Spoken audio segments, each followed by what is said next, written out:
Oh my god, there's a Big Mouth Valentine's Day special? Didn't they just release season 2? You know what, this could actually be really good. Big Mouth is all about relationships. They could do a great Valentine's Day special. It's a day of hugs and snuggles. A time to spread your loving seeds.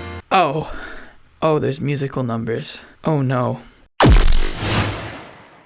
Welcome back to the Roundtable. I'm Retro Nemo, and guys, say what you want about Big Mouth, whether or not you love it or hate it, this show is definitely here to stay. This animated Netflix original that debuted a few years ago has really found its footing in the world of television, and has grown quite a big fan base. A fan base that has supported it through 2 seasons and now onto a 3rd, including this Valentine's Day special. Now, again, I'm very surprised they were able to put out a Valentine's Day special. I mean, at the rate it takes to make animation, the fact that they just dropped season 2 very recently, I wasn't expecting to see some new Big Mouth until like later this year at least. But with a show like Big Mouth, are you really surprised you could churn it out this fast? Now look, I don't know how to feel about this show. I have given it credit in the past, but I've also called it out on how weird it is. I just don't know where I stand with it, because I genuinely do enjoy the show, but in the same token, this show was horrible and I hate it and it's disgusting, but then it's funny and then I laugh and I don't know. Again, highly controversial, but also very popular, so that's really where Big Mouth lies right now. And it's all really continued with the Valentine's Day special. Now, this is actually one of the first times the Big Mouth lowered the bar, in my opinion, in terms of like the show. At least in the first act. And I will say acts because it's kind of like a 3-act movie. It's a 45-minute special with like 3 little episodes. I think at one point they even make a joke referencing that format. Buckle up, y'all, cause this is a double episode. Double the butt. That's 4 cheeks. Spread them out. The plot is, well, there's a lot of plots, and I think that's Big Mouth's strongest asset. It's able to carry these complicated plot threads and these, I'm gonna say it, diverse and very 3-dimensional characters. The show was not very one-note. These characters are not one-sided. We get to see their personal lives, their trials, their tribulations, and how they feel. I mean, I gotta give them credit. It's good writing. And that is truly the only good part of Big Mouth, because the art style leaves a lot to be desired, and the subject matter is very uncomfortable, and I'm not even sure how they get away with half of their stuff, like showing kids like having sex with pillows, and I feel dirty for even saying that sentence. But thankfully, Big Mouth's strong story carries over into this Valentine's Day special. It really picks up right where season 2 left off. Nick is having trouble with his monstress because he's a boy and she's a female hormone monster. Jessie is having problems with her mom still, who came out in her 40s and is now dating somebody else, causing her parents to get a divorce. It's a mess. Andrew is having trouble trying to win over Missy. There's a lot going on here, and it balances these plot threads very well. I think at one point there's almost like 6. The only plot line I really don't want to talk about is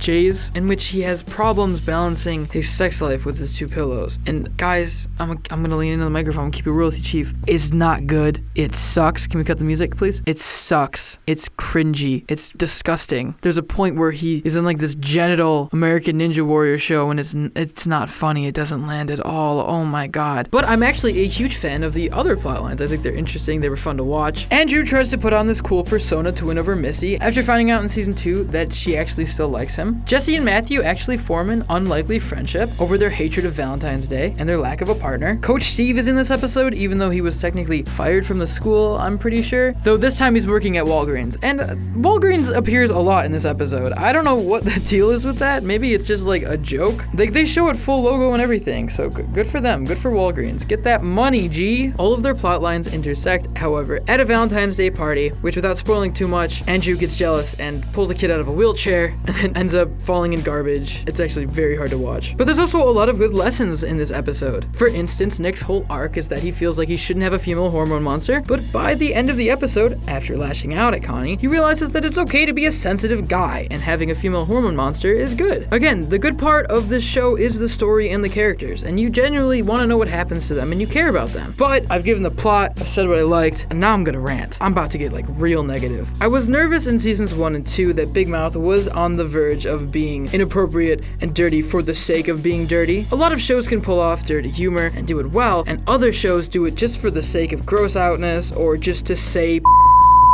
or something dumb like that. And a lot of comedy like that is just incredibly lowbrow and stupid. And the fact that Netflix has no standards and practices department allows Big Mouth to get away with, I'd say, more than any other cartoon ever has before in terms of what it's shown and what it's done. I mean, there's literally been underage genitalia. Again, it's a weird show. I'm not saying I like it. And I really feel like in this episode, it kind of hit that mark a little bit. The first act was just really hard to get through, and a lot of the jokes did not land at all. It was just a lot of gross out humor, a lot of like inappropriate stuff, and even throughout the episode, there were so many lines that I cringed at. Like, why did they say that? Like, half the stuff that Jay's Pillow said, I could not like listen to with my own ears. And I'm not a prude, okay? I'll get behind South Park. I think that stuff's the best when it's done right. And most of the time, Big Mouth does not do it right. There's also, as I mentioned in the Stinger, musical numbers, which, ooh, oy vey. I am totally biased, but I hate musical numbers in cartoons, and Big Mouth has so many musical numbers. Oh, just too many musical numbers. Like, I'm not trying to listen to Spotify, buddy. I'm on Netflix. Funny joke. Cut that out, please. Leave that in. I don't know. And I'm kind of used to this type of humor, but for a casual viewer, this really might be a turnoff. Again, there's classy ways to do dirty comedy, and Big Mouth is, I think, the opposite of classy. I don't even think there's a word for it. Let me describe a scene to you, where one of the hormone monsters pulls out a